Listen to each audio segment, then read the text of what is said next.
solmuş sürüyor. Canıma kastım var, yaşamam artık. Ömrümün baharı solmuş sürüyor.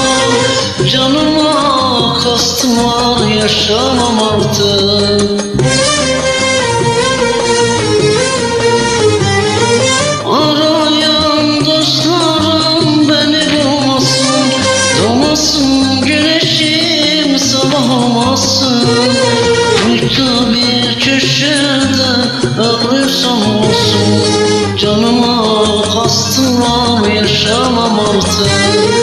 Arayan dostlarım beni bulmasın, doğmasın güneşim, sabah olmasın. Kuytu bir köşede ömrüm son olsun. Canıma kastım var, yaşamam artık.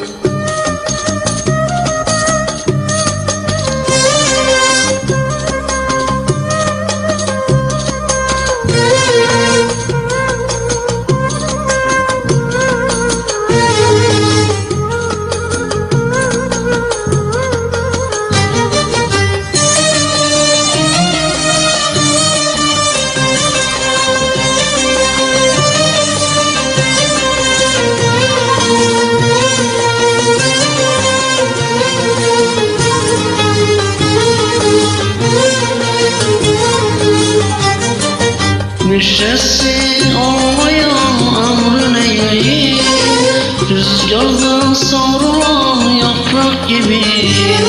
Böylesi hayatı nasıl seveyim? Canıma kastım var, yaşamam artık. Böylesi hayatı nasıl seveyim? Canıma kastım var, yaşamam artık.